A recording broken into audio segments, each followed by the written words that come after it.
Hey everyone, welcome back to TBM Sports. Let's talk Week 5 NFL betting action. We'll run the entire 1 and 4 o'clock games, get you guys into Sunday Night Football as well. I will have a dedicated video for that. And we'll talk best bets, props, line movements, all that good stuff. And I will preface this video by saying this is probably one of the ugliest betting cards that we've had in a long, long time. And quite frankly, I needed a real strong cup of coffee because I've been looking at it all week and tracking line movements. And unfortunately, whenever you wake up on a Sunday morning and your best plays involve the Browns, the Saints, and the likes of the New York Jets, and you could probably even clump the absolute trash game with the Miami Dolphins and Carolina Panthers we will get at 1 o'clock as well. It's going to be a nice little Sunday, so let's enjoy this and have a day out there. We had a great day in the college football world, 4-2 with the best bets. 2 losses. I should say, came up a little bit short on the Florida team total going under. I was dead ass wrong with that and tip of the cap for taking down Arch Manning and company as the Longhorns fell. And then, 3-1 on lean. So let's keep that momentum going. I will have a very fun angle that I'm going to look to shoot for some extreme value at the end of the video. I will share with you guys and what I'm doing within that. Just a little bit of a teaser for you guys.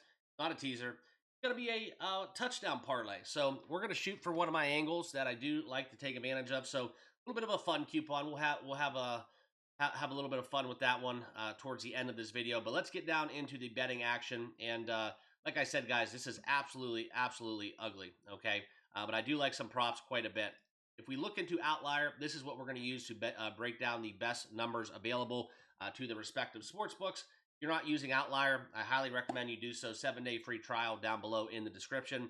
All right, and you may be watching this game after 9:30, or watching this video after the 9:30 game kicks off between the Vikings and the Browns overseas in Europe. Okay, but for all things considered, guys, this is a horrible spot for the Vikings, and as always, every single game for the Cleveland Browns is a horrible spot. Okay, Dylan Gabriel is at the helm. I think that they're on the verge, the absolute verge of losing that locker room, okay? And you're not going to hear about that in the media. Of course, they're going to do the Shador circus, but I don't know what the hell they're doing in Cleveland. And you guys see me rocking the brown and orange here, and the dog pound going to be kind of unfortunately, it's going to be a wild one over there in London because those of you that do not know, I think that London favors the Browns and the Jaguars as their two kind of natural teams that are overseas, but those are the two biggest London-based fan bases in the NFL. In my personal opinion, I think that's kind of what I gathered. Okay, let's talk about this game real quickly. The Vikings, they're down a crap load of offensive linemen. We've heard about the issues in the secondary. Dylan Gabriel, probably a lot of quick passes. We'll talk about Fannin out of the backfield into the slot, just really settling, giving him some quick dump offs. So Fannin receptions, I would look to towards the over. Also, I do think that we see a great game from Quinshon Judkins. I think he goes off today. And then alongside of that, I do think there is a world where we do see the Cleveland Browns very stifling again on defense. The only thing I will tell you guys is they are a way better defense at home than they are on the road. Quite frankly, I don't even know where London comes into that equation. All right, for my money, and typically what I look at with the international games, they always tend to be a little bit more higher scoring. Okay, so kind of the way reason why I'm staying off of this one. I will have a play, but it's just not going to be anything that I'm going to feature here in this video. But when we look at this game, guys, I think that you look at the total. I think this was a 40. I think it was at 44, maybe even 42, falling all the way down to 36, 35 and a half now in the market. And I do think this is going to be kind of just one of the ugliest games that we see today on the card. The one thing I'll tell you guys is Jordan Mason, the running back for the Vikings. I don't really know, quite frankly, who he is going to run behind. They're going to have to get very creative to get around Myles Garrett from a pass perspective. And it just could set up to be a very, very dismal, ugly game. And would not shock me if Dylan Gabriel ended up playing well and causing a huge shakeup there where, next thing you know, people think they have the next John Kitna in Cleveland. Okay, that's kind of who he reminds me of. But nonetheless, just a little bit of a rant on the unfortunate fate and the kind of the Cleveland Browns expectations as they are 1-3 and looking to go 2-3 against the Minnesota Vikings, which I do like the Browns and I do like the under, but quite frankly unbettable on terms of the total, which would be my best position for this game. That one's long gone. Okay, so this will be a pass. Next game, the Giants and the Saints. We'll talk about it because that is the game that, like I said, guys, this is one that I really like, and it's the New Orleans Saints. Right now, we've seen this number flip, okay, and we all know kind of the Cam Scatabo, and as well as what we talk about within Jackson Dart getting his opportunity, trying to make the best of it until Malik Neighbors ended up on the IR. This is going to be an interesting one, and we will feature Jackson Dart a little bit towards the end of this video, so just a little bit of a teaser in that regard. But I do think that New Orleans, I think that for some unfortunate reason, this is the correct side, and I don't know. This is one of those ugly days where I have to sit here and tell you guys that the New Orleans Saints is one of my best bets, and guys, I can't get home with that. All right, I'm not going to do it to you. I'm not going to make you ruin your Sunday taking the Saints over the Giants. So it's going to be a pass for me, but that is definitely the side that I lean upon in this game. Okay. Dallas and the Jets, we'll talk about that. This is another game that is just screaming, you know, something's wrong with the number. Okay. The Jets are almost a pick 'em here as we currently stand, and everybody saw it. Everybody saw the Dallas Cowboys down the stretch, and that tie that they did have last week, and it's everything setting up where I think CD Lamb is back into action, and this is the Jets. Okay, this is the Jets or pass for me at +3. The Jets off a loss to Miami, Dallas. Okay, playing Green Bay 3-40. Well, only thing I can tell you guys about Dallas is they have a very high likelihood of giving up a lot of points, and you guys can make all of the jokes about the Jets and the Giants, the state of New York, the football teams, being um, basically almost winless as it currently stands, right? Um, but I still like the Jets. Okay, it's a horrible spot for the Cowboys. I think the Jets are one of the worst teams in the NFL, but I do think that there is one prop that we're going to look into in this game, and that's going to be on the heels of Breece Hall. Okay, we do have the backup running back for the Jets out, and Braylon Allen will be probably out for a while. Okay, but I think this is something where we look into the inefficiency or the deficiency, I should say, for any kind of coverage of the Dallas Cowboys of running backs out of the backfield. And this is kind of where we're going to lend towards the conversation of Breece Hall just getting it done at a 24.5 receiving prop. Okay. I think he's going to have an uptick in snaps. I think that Justin Fields will be dumping off the ball. And here it is, guys. Look at it. Receiving yards allowed to the running back position. Almost dead ass last when we talk about that. And he has had 38, 31, and 30. So 3 of the 4 games this season, this number has cashed. Shocking it did not cash against the Buffalo Bills as they obviously were trying to fight their way and crawl back into that game, losing 30-10. You would think that it would have cashed in that one, but it didn't. He only had 9. One of my best bets of the day, this will be an official play, Breece Hall over 24.5 at -118. Okay, excuse me. And we'll get into the next game. I'm not going to make a official play, but I would lean towards the side of the Jets +1.5. Okay, I just think that there's 4 or 5 props I do like. There's a couple sides and totals I like throughout the day. We don't need to go chasing the Jets, the Saints, and I'm not going to wake up on Monday with losing tickets where I bet the 3 worst teams in football. You can call me square. I don't really care. I'm not going to ruin my Sunday trying to chase value off of the bottom of the NFL in terms of team rankings. Okay, it's not going to happen. I'm not going to live with that. And we'll get into the next game, Denver and Philadelphia. Another game that does kind of scream kind of what's wrong with this number. Personally, I think Denver's defense is starting to wake up. Outstanding game last week with J.K. Dobbins. And Philadelphia Eagles, they have a little bit of a problem within kind of, I think, getting A.J. Brown the football. And you will see this today. I think that Denver, for all things considered, one of the best, if not the best, secondaries in football. Okay, and I think that he's due. I hate betting on people because they're due, but it would not shock me if they just force-fed A.J. Brown the ball at home, trying to get him involved.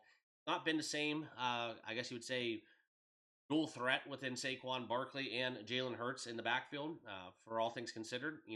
Whether it be age or just regression from having one of the best seasons in NFL history. Saquon Barkley's not getting it done the way he did last year, and they may just be tabling him, trying to preserve him to the offseason, which the Eagles come in this game 4-0, so I don't mind that actually whatsoever, but we saw Denver hold the Bengals to 3 points. Also, kind of 23 against the Chargers, and that game against the Colts where they lost 29-28 looks a little bit better as the Colts have definitely spread their wings.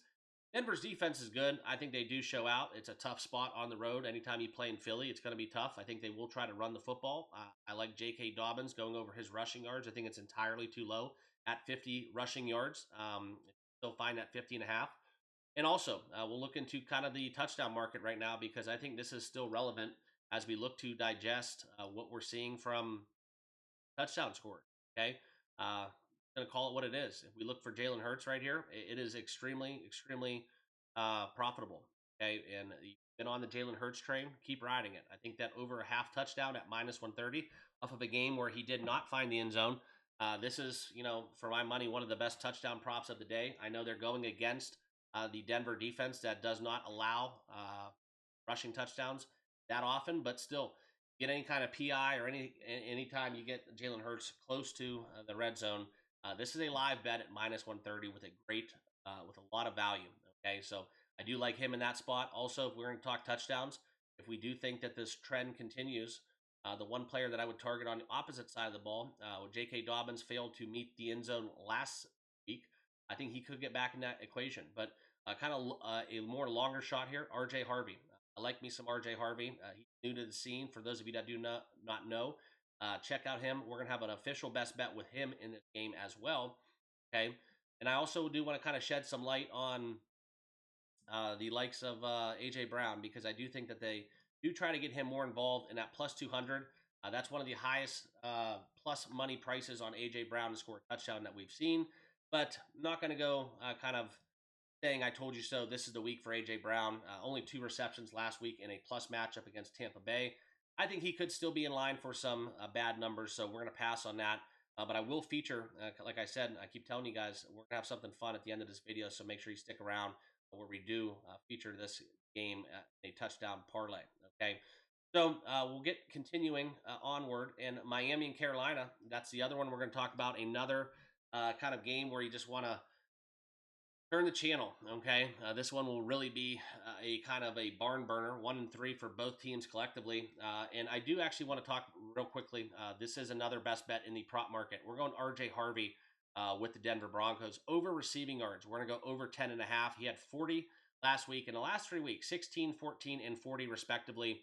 I think it's a favorable matchup. It's kind of middle of the pack, but still, if we look at the receiving yards allowed to the running back position, where he will have that lion's share, 41.5 in the season average. So I do think this is a very strong play. Probably my favorite bet of the day, honestly, is R.J. Harvey over his receiving yards of 10.5.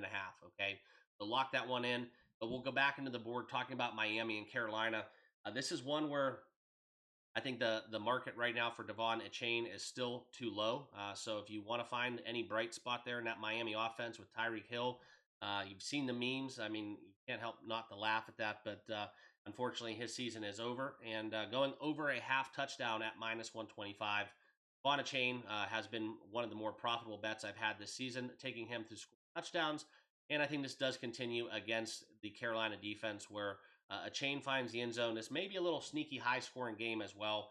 So I do like that one quite a bit. That will be one of my best bets individually as well. Okay, but we will talk about this. I think Carolina is the right side off of a loss. I know how ugly it was. It was one of the worst losses that I think we saw in the week 4 slate. And as we look at Carolina, 42-13 in New England. That's what I'm talking about, guys. I really, truly think that we could see a little bit of a higher scoring game. The defenses just are not there for Carolina and Miami, respectively, and the same thing does apply. They beat the Jets. Congratulations. You beat the Jets at home. That's a game you should win. I think Carolina gets right here. I like the Panthers plus 1.5, and also I do have a little bit of a strong lean towards that over 4. Want to get involved, but like I said, guys, none of these will be official plays. Just kind of what I like. The only play officially that I will recap at the end of the video will be Devon Achane touchdown. And like I said, guys, I do like that Panthers side of plus 1.5. Houston and Baltimore, I'm not going to touch this with a 10-foot pole. Lamar Jackson is out. Cooper Rush is in. And the Baltimore Ravens defense has some significant issues. We called that last week. I mean, Chiefs bet against the Ravens was pretty much free. That's one of the strongest plays I think and I think you would say indications that I've had in quite some time. Patrick Mahomes with points last week at Arrowhead. Come on now, against a Ravens team that's decimated on defense. That continues. I personally think this could be a over as well. 40.5 is that total. Kind of where I land in this conversation, but this is a game that I'm going to stay away from, like I said, with a 10-foot pole. Raiders and Colts, another game we might get an over here, 47.5. The Raiders 1-3 on the season playing the Colts. This will be featured in a two-leg teaser or a two-leg money line parlay, whatever gives you the best number, which we will take the Colts in the spot. But the same things do apply. Jonathan Taylor over his rushing yards. I love that bet. Want to find that now. The number, for all things considered, as we look at it, I believe it's still around 86.5 rushing yards. Okay, I still like that, and I tell you guys, do not bet whenever you see a rushing prop 80 yards or more. Do not bet that. Take the rushing receiving. You're going to get better value. It's going to be probably in the 90s for him. And if he catches a big screen pass or if he gets 100 yards on the ground, you're going to cash that ticket regardless. So that would be a very strong lean. Taylor rushing receiving going over that number. Okay, and also Tyler Warren. The books have caught up to him. Okay, betcha Penn State wishes they had him after that loss to UCLA last night. But he's still on the Colts, and now his prop receiving yards is in the 60s. So we're going to stay away from that. That's kind of on that upper echelon. You're getting into McBride numbers. You're getting into some of these upper echelon tight ends, and I think it's warranted. He deserves it. Deserving of that ranking. Definitely a top 5 in the position for me, and I think that does continue today. So that's why I kind of lean Colts, Jonathan Taylor, and the over. Okay. Tampa Bay and Seattle, this will be one of my straight bets as we do take the Buccaneers plus 3.5. Mike Evans still remains out. I think Chris Godwin's stock goes way up. And if we look at kind of the success Emeka Egbuka has been having, I don't think that is so much a testament to necessarily, it's not 100% organic. I think the kid's a stud, but some of the deeper metrics with him, he's getting extremely lucky. He's having a lot of plus play outcomes in very negative balanced situations. Okay, so take that for what it's worth. Maybe it's Baker and high leverage offensive situations, getting him the football, forcing it to him. But I don't know how long that's going to continue. But for me, guys, this is one where Tampa Bay's on the road, playing in a tough stadium there in Seattle. But for me, and for what it's worth, Seattle is really handicapped within kind of their inactives for today's slate, and plus 3.5 for the Buccaneers. That will be one of my plays. Looking for a 4 in the market, but I don't think we're going to get it. I would take this before Tampa Bay moves to a 3 if you were going to bet it, but I do like Tampa Bay plus 3.5, albeit the Seattle Seahawks is a lopsided handle if you look at 81% of the money, albeit 67% of the bets on the Buccaneers. Tampa Bay plus 3.5 is going to be one of my official plays. And also, like I said, guys, if you did want to bet a prop in this, Godwin over, I believe, 5.5 receptions, I think is very strong, as he's had a very huge target share thus far. Tennessee and Arizona, we talked about this a little bit. One bet I do like in this market is going to be the Cam Ward passing numbers. Okay, and we look at kind of Bryce Young had 50 plus attempts. I think that Arizona, the numbers are skewed by that one game. But Cam Ward, I mean, we're at that point in the season where his team, you heard his quotes, his team's garbage. He's going to be chucking the football. I think Cam Ward goes over his passing attempts. I think he has 31. At minus 110, he's done this in 2 of the 4 games this season. I do think that we'll be playing from behind and forcing that football. And if you look at passing attempts allowed, Arizona ranks dead last in the NFL. So Cam Ward going over that passing attempt number is something I do favor. And also the other dance partner for that two-leg money line parlay, teaser, whichever you get the best odds for. We're going to go Indianapolis, Arizona. It's chalky. I know. I'm fine with it. Try to get that minus 130 or better. That's what I'm going to be betting. That is an official play. Okay. Commanders and Chargers, full disclosure, no play for me here. Jaden Daniels is back, all things considered. I think they are needing him. And that whole conversation we had, I think this is a huge bump for the likes of Deebo Samuel, okay? Probably the best offseason acquisition, I think, offensively. I think he does shine in this spot. He's going to have to. Chargers looking to go 4-1. And this is one where I think the Chargers laying the 2.5 points is very strong. But no opinion for me really on this game outside of maybe the over. Might get a little sneaky over here in LA. That's kind of where I look at the Commanders and Chargers potentially going over the total, but no official play. Last game on the 4 o'clock hour, we'll talk about the Lions and Bengals. This is another one where I think we're going to get David Montgomery to the moon. Okay, so David Montgomery over his 50 rushing yards. David Montgomery to find the end zone. And the Lions take care of business here. I would look into the Lions team total, potentially the over as well. That's kind of how I see this game shaking out. Okay, so let's get into a recap of the best bets, and I will tell you guys what I'm doing here and teasing that. We'll share that over on the Discord, full disclosure. Free Discord, links are down below for that. If you have not hit the like button, please subscribe down below. Join us here on the channel. But the best bets for today's card, we're going to go Tampa Bay plus 3.5.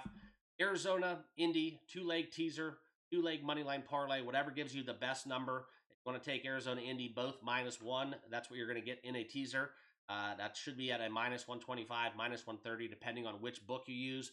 But if you wanted to take them, Arizona -2, Indy -2, I don't mind that whatsoever either. Whatever gives you the best odds and what you're comfortable with. But those are two great dance partners to put them together. They should win. They will win. And let's look to cover that as a bet in itself. Okay, and then we will go Breece Hall over 24.5 receiving yards at -118, and then RJ Harvey over 10.5 receiving yards at -115. Okay, I liked a lot of things in the Browns Vikings game, but not going to put that officially because a lot of you guys will not be watching this before that game kicks off. So full disclosure, that is my quick recap. Tampa Bay plus 3.5, the Arizona Indy combo, money line teaser, whatever you want to do, give you the best odds. And then we'll go Breece Hall over 24.5, RJ Harvey 10.5 to the receiving going over as well for the Denver Broncos. And if you wanted to throw in a chain touchdown -125 and Cam Ward passing attempts going over, those would be two bonus plays I would add as well. Okay, but we'll talk about it right now. The kind of home run, I would guess you would say, the position touchdown parlay that I'm going to throw out here. We're going to go with the quarterback position.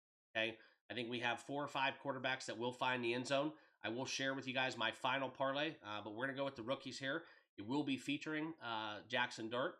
It will be featuring the likes of either Bo Nix and or Jalen Hurts. It will be featuring the likes of Justin Fields and maybe the combination of Daniel Jones and or Kyler Murray. So this will be one also where we have Drake May to talk about. I think there are a lot of strong quarterback rushing touchdown propositions that we will have today. So whichever combination I come up with, I will share that over in the Discord before the 1 o'clock kick. Appreciate you guys tuning in as always. If you have not subscribed to the channel, do so now. Thank you. Let's cash some tickets, and we'll see you all in the next video. Cheers.